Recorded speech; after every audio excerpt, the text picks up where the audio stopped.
Olá, mais uma vez nós estamos aqui para estudarmos o livro do Apocalipse e hoje nós vamos ver o capítulo 14, né? Que tem como título Os Três Anjos e Suas Mensagens. Mas antes de nós chegarmos nessa parte, tem uma mensagem introdutória. A primeira parte do capítulo 14 fala acerca de um grupo que estará em pé diante do Cordeiro quando ele vier na sua glória. Esse grupo é chamado de 144 mil.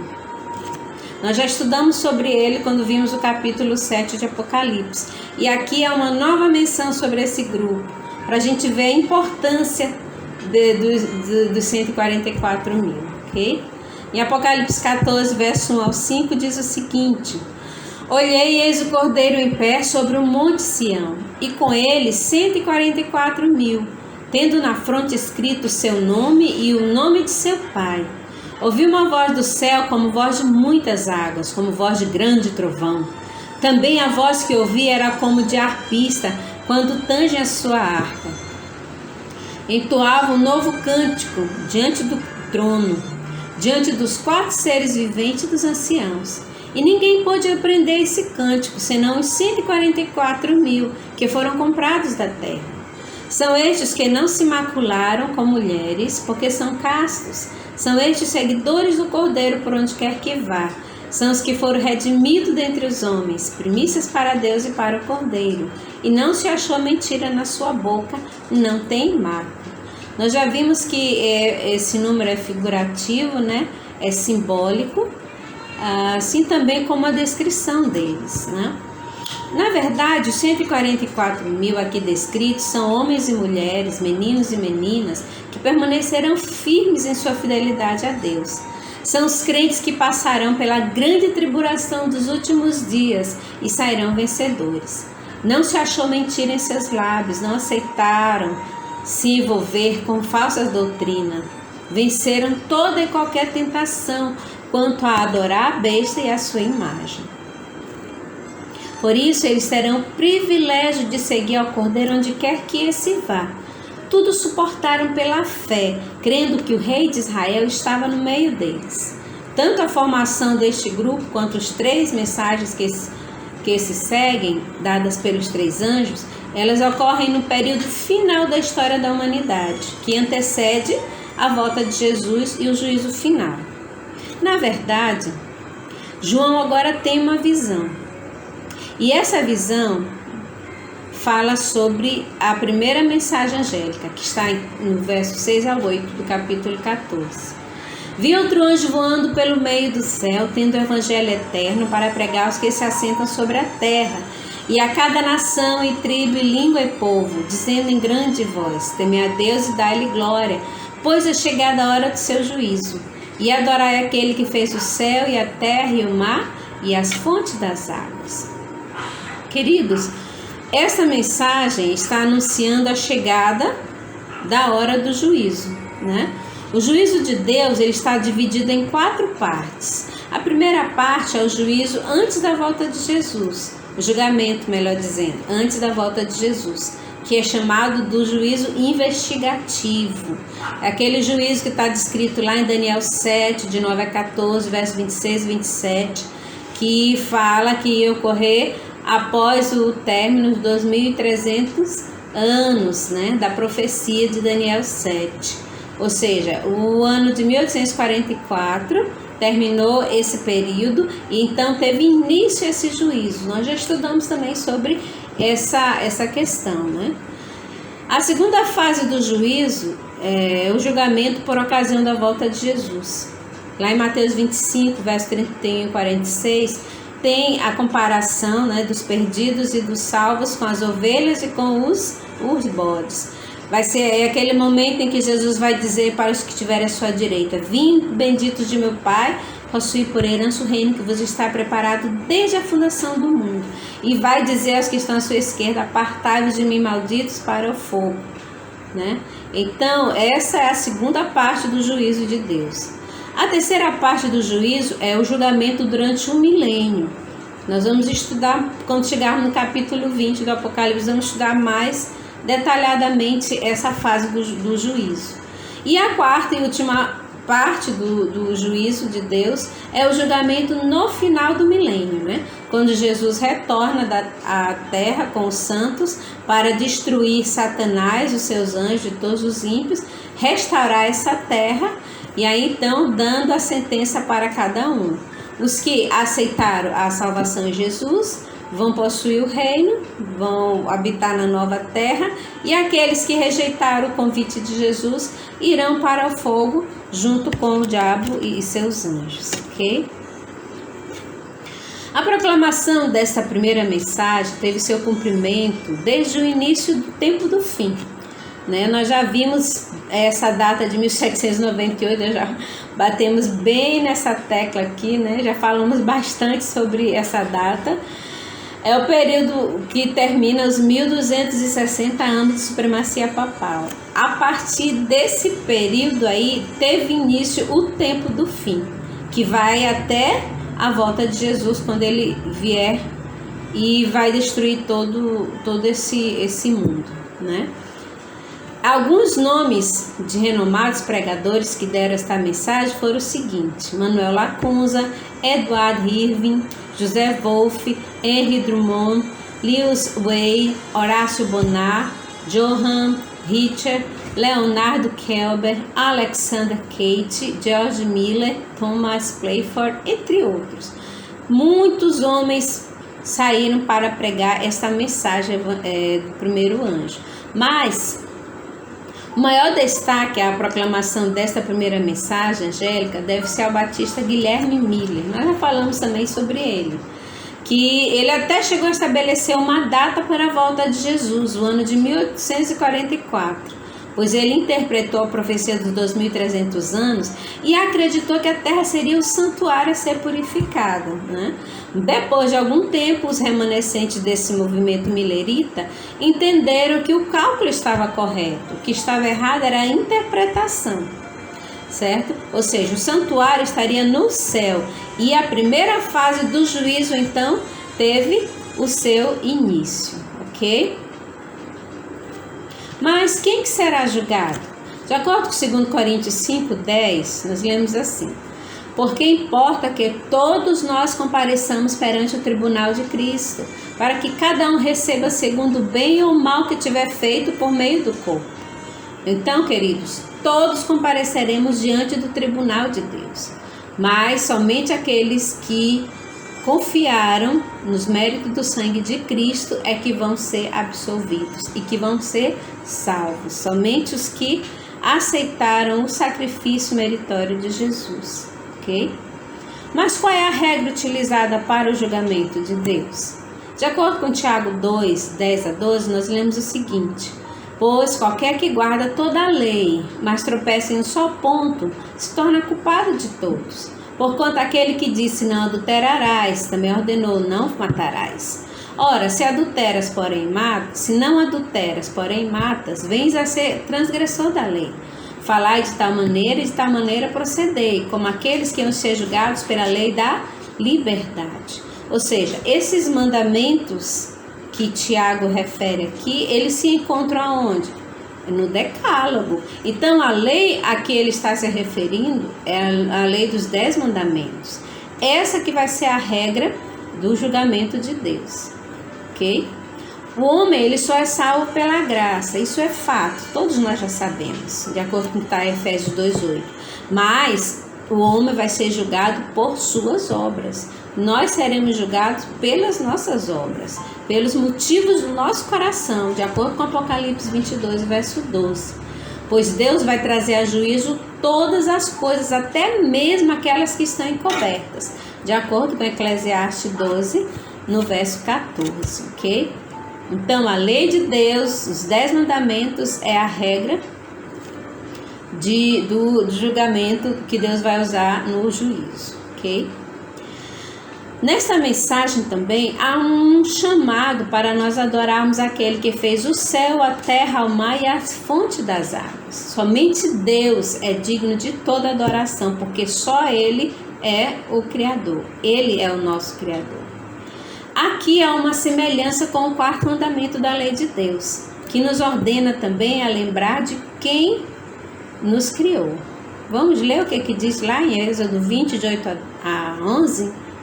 Lembra-te do dia de sábado para o santificar. 6 dias trabalharás e farás toda a tua obra. Mas o 7º dia é o sábado do Senhor teu Deus. Não farás nenhum trabalho, nem tu, nem teu filho, nem a tua filha, nem teu servo, nem tua serva, nem o teu animal, nem o forasteiro das tuas portas para dentro, porque em 6 dias fez o Senhor os céus e a terra, ao mar e tudo que neles há. E ao 7º dia descansou. Por isso o Senhor abençoou o dia de sábado e o santificou.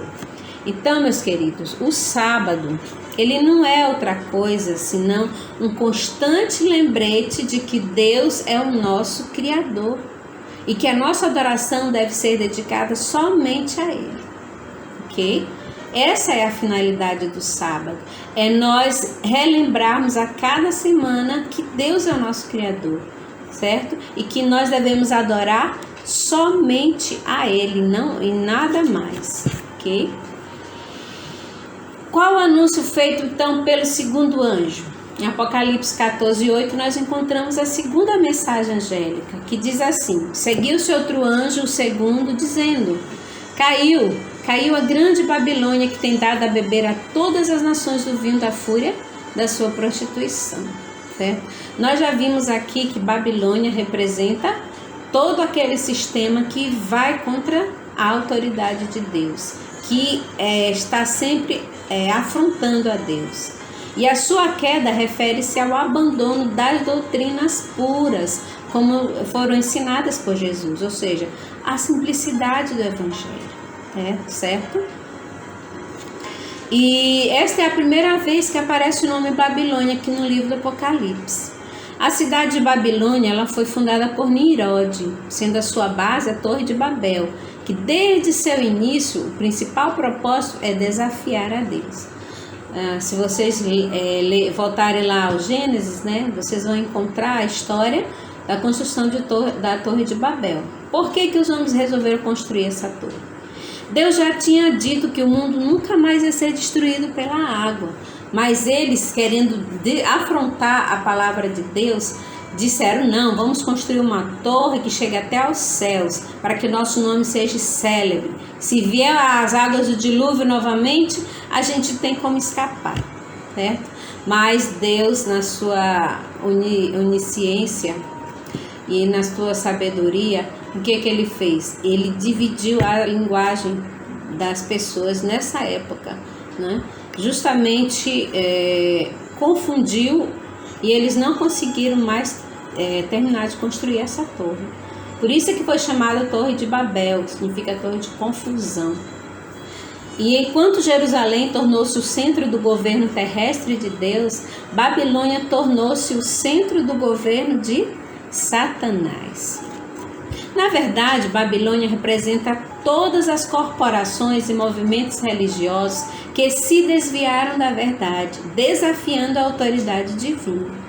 Nos últimos dias, ela vai ser representada pela Trindade satânica. Nós já vimos em estudos anteriores que Satanás ele sempre tenta fazer uma contrafação daquilo que Deus faz. Deus tem a Trindade, Deus Pai, Filho e Espírito Santo. E Satanás também tem a sua trindade, que é o papado, o protestantismo apostatado e o espiritismo, de acordo com Apocalipse 16, verso 13. Juntos, convocados por espíritos de demônios, eles enganarão todos os que receberem a marca da besta. Apocalipse 16, 14 nos fala isso. Então, queridos, para você não ser enganado, você precisa estudar. Você precisa escolher receber o selo de Deus. Somente aqueles que forem selados por Deus é que irão escapar da influência da besta, certo? Somente esses que foram selados na testa pelo selo do Deus vivo, ou seja, a aceitação do Santo Sábado como dia do Senhor e honrá-lo nesse dia, rejeitando a guarda do domingo, esses sim é que receberão o selo de Deus, ok? Nós já estudamos em estudos anteriores que o selo de Deus é o sábado e o selo da besta é o domingo, ok? Qual o anúncio feito então pelo terceiro anjo? Apocalipse 14, do verso 9 ao 11, diz assim: Seguiu-se a estes outro anjo, terceiro, dizendo em grande voz: Se alguém adora a besta e a sua imagem, recebe a sua marca na fronte ou sobre a mão, também esse beberá do vinho da cólera de Deus, preparado sem mistura do cálice da sua ira, e será atormentado com fogo e enxofre diante dos santos anjos na presença do Cordeiro. A fumaça do seu tormento sobe pelos séculos dos séculos e não tem descanso algum, nem de dia nem de noite. Os adoradores da besta e da sua imagem, quem quer que receba a marca do seu nome. Queridos, nós já estudamos no estudo passado que a besta que surge do mar é o papado e a besta que surge da terra são os Estados Unidos, ok? Ou seja, os Estados Unidos farão uma homenagem ao papado e obrigarão a todos a prestarem homenagem a ele, ao estabelecer o decreto dominical, quando todos serão obrigados a observar o domingo como dia santo, em vez de observar o dia de guarda estabelecido por Deus, o santo sábado. Todos os que aceitarem esta imposição terão recebido a marca ou o selo da besta. Mas o livro do Apocalipse também dá algumas características daqueles que não receberão a marca da besta, ou seja, dos santos. Que características são essas? Estão aqui no livro, no capítulo 14, verso 2, que diz assim: Aqui está a perseverança dos santos, que guardam os mandamentos de Deus e a fé em Jesus. Ok? A Bíblia fala que todos adorarão a besta, mas haverá um povo que permanecerá fiel. Todos os que tiverem escrito seu nome no livro da vida, os que guardam os mandamentos de Deus e a fé em Jesus. Estes não receberão a marca da besta. São todos que lavaram suas vestes no sangue do Cordeiro, os que aceitaram o sacrifício de Jesus. E eu acrescento mais um pouquinho: aqueles que receberam o Espírito Santo, o batismo do Espírito Santo. E o restante do capítulo 14 narra o resgate dos fiéis pela ocasião da volta de Jesus, comparando-o a uma grande ceifa da seara e da vindima da videira. Eu gostaria de ler com vocês, vocês podem acompanhar, está no verso 14 em diante. Diz assim: Olhei, eis uma nuvem branca, e sentado sobre a nuvem, um semelhante a filho de homem, tendo na cabeça uma coroa de ouro e na mão uma foice afiada. Outro anjo saiu do santuário, gritando em grande voz para aquele que se achava sentado sobre a nuvem: Toma a tua foice e ceifa, pois chegou a hora de ceifar, visto que a seara da terra já amadureceu. E aquele que estava sentado sobre a nuvem passou sua foice sobre a terra, e a terra foi ceifada. Verso 17. Então saiu do santuário que se encontra no céu outro anjo, tendo ele mesmo também uma foice afiada. Saiu ainda do altar outro anjo, aquele que tem autoridade sobre o fogo, e falou em grande voz ao que tinha a foice afiada, dizendo: Toma a tua foice afiada e ajunta os cachos da videira da terra, porquanto as suas uvas estão amadurecidas. Então o anjo passou a sua foice na terra e vindimou a videira da terra, e lançou-a no grande lagar da cólera de Deus. E o lagar foi pisado fora da cidade, e correu sangue do lagar até os freios dos cavalos, numa extensão de 1.600 estados. Então, queridos, aqui é uma parábola falando sobre a reunião de todos os santos. Quando Jesus aparecer nas nuvens do céu, ele não vai mais colocar os pés nessa terra antes de ela estar purificada. Em 1 Tessalonicenses 4 fala que nós é quem vamos ser elevados para encontrarmos nosso Senhor nos ares. E os anjos, eles vão ser responsáveis de ajuntar os santos de todos os locais da terra, de uma extremidade à outra. Os que estiverem mortos vão ressuscitar, e os anjos então vão juntar as famílias, vão juntar os queridos, e aí então nós seremos elevados junto para encontrarmos o nosso Senhor nos ares. Jesus, meus queridos, está voltando. Muito, muito em breve veremos o nosso Senhor vindo nas nuvens do céu. Hoje é o dia de preparo, hoje é o dia de salvação. Deus quer salvar a todos, a mim e a você, mas nós precisamos aceitar o seu convite. A salvação ainda está disponível a todos. O principal objetivo desses nossos estudos, queridos, é justamente mostrar para vocês o que vai acontecer até a restauração final dessa terra. E Jesus, ele está ainda no santuário intercedendo por nós. O juízo investigativo ainda não teve seu final.